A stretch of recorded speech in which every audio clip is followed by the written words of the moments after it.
Assalamualaikum warahmatullahi wabarakatuh.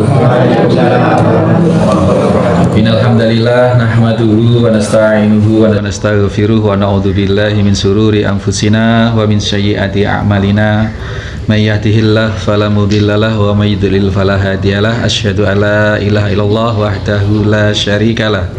Asyhadu anna Muhammadan abduhu wa rasuluhu la nabiyya ba'dah. Allahumma shalli wa sallim wa barik ala Muhammadin wa ala alihi wa sahbihi wa ba'd. Bapak Ibu sekalian, hadirin jamaah Masjid Al Muslimun Curah Jero Panji Situbondo rahimani wa rahimakumullah. Kita tetap bersyukur ala kulli hal, alhamdulillahi ala kulli hal terhadap semua keadaan yang sedang menimpa kita, karena kita sudah sebagai seorang mukmin ditanamkan satu prinsip, la yukallifullahu nafsan illa wus'aha. Allah tidak akan memberi cobaan kecuali sebatas kemampuan kita. Terus juga ma khalaqta hadza batila, tidak satu pun yang engkau ciptakan ya Allah itu sia-sia. Menciptakan itu tidak hanya membuat yang tidak ada menjadi ada, tetapi bisa mengkondisikan suatu keadaan yang biasanya kebiasaannya jam segini terang, kita kajian pakai lampu, pakai mic. Nah, ini Allah jadikan malam hari ini gelap karena lampunya ada gangguan. Tapi ini semua pasti kebaikan dari Allah, karena Allah menjadikan gelap hari ini, malam hari ini, petang hari ini bukan tanpa maksud, Bu. Bukan kebetulan, tetapi sepenuhnya atas rekayasa, atas kesengajaan Allah. Dan kesengajaan Allah itu pasti untuk kebaikan kita, gitu ya. Jadi nggak apa-apa kita kajian dalam suasana tradisional kayak tahun 30-an 40-an. Nggih. Jadi betul-betul dulu memang gini ngajinya pakai dimar template, pakai dimar chrome itu, nggih. Gelap-gelap gini, jinglongnya banyak dan sebagainya. Baik Bu sekalian, salawat serta salam juga senantiasa harus kita munajatkan untuk junjungan kita Nabiullah Muhammad SAW yang telah membimbing kita mengerti yang hak dan yang batil, mengerti hakikat sabar, bahwa sabar itu sabar dalam menghadapi cobaan, menghadapi musibah, sabar dalam menjalankan ketaatan, dan sabar dalam menghindari atau meninggalkan kemaksiatan atau kemunkaran. Nah, di antara bentuk kesabaran di dalam taat, sabar di dalam taat, nah, kali ini kita sedang laksanakan. Kita ingin terus agar keistiqomahan kita membuat majelis ilmu ini tidak berhenti. Meskipun Allah uji dengan kegelapan seperti ini, kita tetap bersabar, kita tetap melaksanakan kegiatan kebaikan itu, insya Allah justru dengan penuh keterbatasan, tetapi kita bersungguh-sungguh, kita berjuang, kita bermujahadah, maka insya Allah pahalanya lebih besar, gitu ya. Maka kita lanjut saja, dan qadarullah kali ini memang ketepatan hadisnya sedemikian pendek, masih di dalam babul muraqabah, bab di mana kita dituntun, dibimbing untuk senantiasa menyadari bahwa kita selalu berada di dalam pengawasan Allah Subhanahu wa taala. Di dalam bab ini kita sudah bahas pekan yang lalu hadis yang ke-63 atau hadis yang keempat dalam bab muraqabah itu, tentang perbedaan orang yang mukmin dan orang yang fajir atau orang yang ahli maksiat. Orang yang ahli takwa dengan orang yang ahli maksiat. Orang yang ahli takwa, dia melihat dosa-dosanya itu seperti halnya dia sedang duduk di bawah gunung, dan dia sangat khawatir sekali waktu gunung itu sewaktu-waktu akan runtuh menimpa dirinya, sehingga dia memandang dosa-dosanya ya itu sangat khawatir seperti itu, sehingga dia cenderung menjaga diri untuk tidak menambah-nambah dosa lagi dari dosa-dosa yang telah ada, yang sudah dimohonkan ampun, sudah diikhtiari dengan amaliyah-amaliyah yang bisa menghapuskan dosa. Ramadan dengan puasa, malamnya qiyamul Ramadan, jaminan Allah ghufira lahu ma taqaddama min dzambi, sudah diupayakan demikian rupa dosa-dosa yang lalu.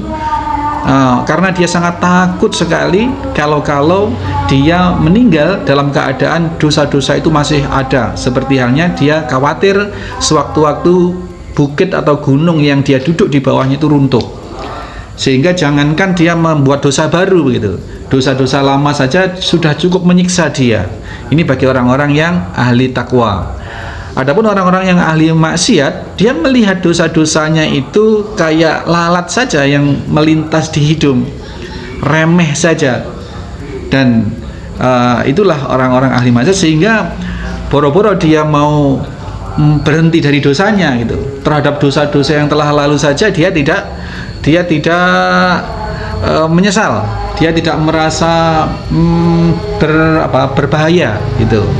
Maka orang-orang seperti ini kita berlindung dari Allah terhadap sifat-sifat orang ahli maksiat seperti itu. Naudzubillahi min dzalik. Kemudian kita memasuki hadis yang ke-74, Bapak sekalian, Al-Khamis. Ini hadis yang ke-5 di dalam bab muraqabah. An Abi Hurairah radhiyallahu an, dari sahabat Abu Hurairah, mudah-mudahan Allah meridhai beliau, anin Nabi sallallahu alaihi wasallam, bahwasanya Nabi sallallahu alaihi wasallam qala, bersabda, innallaha ta'ala yaghar, innallaha ta'ala yaghar, sesungguhnya Allah subhanahu wa ta'ala itu cemburu. Cemburu, kalau sudah pakai diksi atau kata-kata cemburu ini pasti nanti bayangannya langsung ke hubungan suami istri, kalau anak muda ya yang berpasangan, berpacaran gitu, cemburu. Nah, ternyata Allah juga memiliki keserupaan sifat yang kita kenal dengan cemburu itu, dan di sini juga dinyatakan yugor, dia cemburu Allah. Tetapi pasti bentuk kecemburuan Allah tidak sama dengan kecemburuan yang ada pada manusia, karena Allah sama sekali tidak sama dengan siapapun dan dengan suatu apapun. Kemudian gharatullah ta'ala ayatiyal mar'u ma harramallahu alaih, kecemburuan Allah itu adalah apabila seseorang melakukan keharaman yang diharamkan oleh Allah Subhanahu wa taala terhadap dia. Sudah tahu diharamkan oleh Allah, sudah tahu dilarang oleh Allah, tetapi orang itu melakukan. Nah, disitulah kecemburuan Allah Subhanahu wa taala. Jadi cemburunya tidak sama dengan cemburu kita. Ini muttafaqun alaih, hadis ini sahih. Bapak Ibu sekalian, hadis yang cukup pendek ini memberikan satu pelajaran buat kita, bahwasanya yang bagi alal abdi ayyubtata idda anil ma'asi. Jadi wajib bagi seorang hamba itu untuk menghindari atau menjauhi segala bentuk yang diharamkan atau kemaksiatan yang diharamkan oleh Allah Subhanahu wa ta'ala. Ini menunjukkan bahwasanya Allah Subhanahu wa ta'ala sudah memberikan satu garis. Nah, kalau tidak ingin mendapatkan murka dari Allah Subhanahu wa ta'ala, padahal murka dari Allah Subhanahu wa ta'ala itu akan datang, kecemburuan Allah itu akan muncul dan menghasilkan kemurkaan Allah apabila seseorang mendatangi keharaman yang sudah diharamkan oleh dirinya. Ini maka hendaknya hadis ini memberikan pelajaran bagi kita, hendaknya kita, siapapun kita, hamba Allah, untuk berupaya, ya, bukan hendaknya tapi wajib, ya, wajib. Yang bagi itu sering orang mengartikan selayaknya atau hendaknya begitu, tetapi sesungguhnya tidak boleh ditawar. Namanya menghindari kemaksiatan itu ya harus sepenuhnya. Dalam kaidah agama kita itu, Bapak Ibu sekalian, kalau melaksanakan ketaatan itu adalah istato'a, sebatas maksimal yang dimampu. Alhamdulillah di situ Padang ya. Tapi nggak apa-apa, kita terus seperti ini aja Ibu ya. Nggak apa-apa. Terus seperti ini aja posisinya ya, nggak usah pakai mic sudah, terus kadung. Nggih. Nggih, sip. Nggih. Alhamdulillah, tapi biarin tetap ya. Udah enggak. Jadi itu kalau untuk menjalankan ketaatan itu berlaku rukhsah atau keringanan Bapak Ibu sekalian. Sholat 5 waktu dengan berdiri, dengan rukuk, dengan sujud. Tapi kalau ada udzur dalam perjalanan, naik kendaraan atau dalam keadaan sakit, itu boleh tidak seperti itu. Puasa harus 30 hari atau harus penuh untuk Ramadan misalkan. Tetapi apabila kita ada udzur syar'i yang dibenarkan oleh syariat, kita boleh tidak berpuasa di siang hari Ramadan. Ini sifat umum ketaatan. Sifat umum ketaatan itu sifatnya adalah istata'a. Istata'a itu maksudnya sebatas kemampuan orang itu. Tetapi kalau meninggalkan kemaksiatan, ini sudah kita bahas panjang lebar dulu Bu, itu wajib sepenuhnya. Karena untuk meninggalkan itu tidak butuh modal. Kalau untuk haji pasti butuh sanggup, butuh ini. Untuk zakat, untuk puasa butuh kesanggupan fisik dan seterusnya. Tetapi untuk meninggalkan sesuatu cukup diam. Supaya tidak usah minum khamr, ya nggak usah ke toko, nggak usah beli minuman keras kan gitu. Makanya sifat hukum larangan itu adalah sepenuhnya. Maka yang bagi di sini, yang bagi alal abdi ayyubta ita anil ma'asi, wajib atas setiap seorang hamba untuk meninggalkan sesuatu yang berupa kemaksiatan. Kemaksiatan itu segala bentuk pelanggaran terhadap keharaman itu kemaksiatan. Jadi tidak hanya terbatas kemaksiatan itu hanya dosa berzina dan seterusnya, tetapi semua bentuk keharaman yang dilanggar itu maknanya adalah kemaksiatan. Itu. Nah, yang kedua untuk pelajarannya adalah Allahu yakrahul kufra wal fusuk wal isyad. Allah Subhanahu wa taala tidak menyukai kekafiran dan juga kefasikan, dan juga tidak menyukai segala bentuk kemaksiatan. Ini hadis ini menunjukkan seperti itu, sehingga kita harus juga mengikuti apa yang Allah sukai dan juga meninggalkan apa yang Allah benci Bu. Jadi seorang mukmin itu rumusnya mencintai dan membenci itu karena Allah. Karena Allah memang membenci maka kita benci, karena Allah menyukai maka kita sukai. Begitu. Kadang begini Bapak Ibu sekalian, kita harus membenci sesuatu yang Allah benci. Segala bentuk kekafiran, segala bentuk kefasikan, dan segala bentuk kemaksiatan itu harus kita benci, harus kita lawan, hindari, dan harus kita ingkari di dalam hati kita. Kekufuran itu apa sih? Kekufuran itu dari kata-kata kufrun, menutup. Jadi menutup diri dari kebenaran Allah, itu kafir namanya. Jadi kalau buku ini tutupnya ini namanya cover. Ini covernya ini. Jadi buku atau kitab ini ada covernya. Nah ini cover, ini menutup. Kalau seorang nguruk gali tanah kemudian naruh ke lereng terus diuruk, itu juga kufrun atau cover, itu juga menguruk. Jadi kafir itu makna syar'inya, makna syaraknya adalah mengingkari kebenaran dari Allah dan Rasulullah, itu kafir.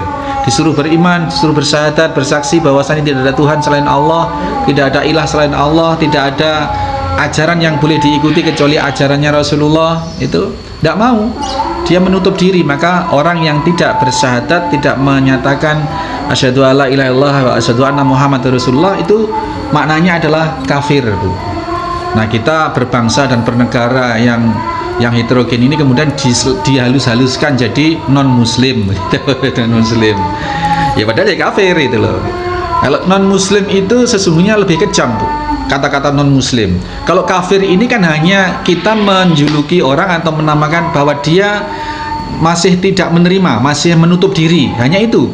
Tetapi kalau sudah dikatakan non muslim, muslim itu kan selamat, orang yang selamat. Jadi kalau non muslim berarti orang yang tidak selamat. Jadi kita ngomong ke seseorang, sampean masih tidak mau menerima ini, dengan dikatakan sampean tidak selamat. Nah, itu lebih kejam. Lebih kejam yang non muslim sebenarnya. Nah, tapi budaya kita non muslim itu lebih halus, katakanlah lebih toleran gitu. Dan mengatakan kafir kepada orang yang tidak Islam itu dikatakan anti toleran. Sebenarnya tidak. Nah, itu, Bu. Jadi kafir itu maknanya seperti itu, dan Allah ini sangat tidak menyukai itu, sangat membenci itu. Maka kita juga harus membenci kekafiran atau kekufuran, bukan membenci orang kafirnya, tidak, tetapi membenci perilaku kafir itu. Nah, perilaku kafir itu juga sebenarnya juga masih sering kita alami tanpa terasa. Kita menutup diri dengan informasi-informasi syara. Kita meskipun kita sudah bersyahadat, tetapi kafir-kafir di dalam hal-hal tertentu itu masih ada itu.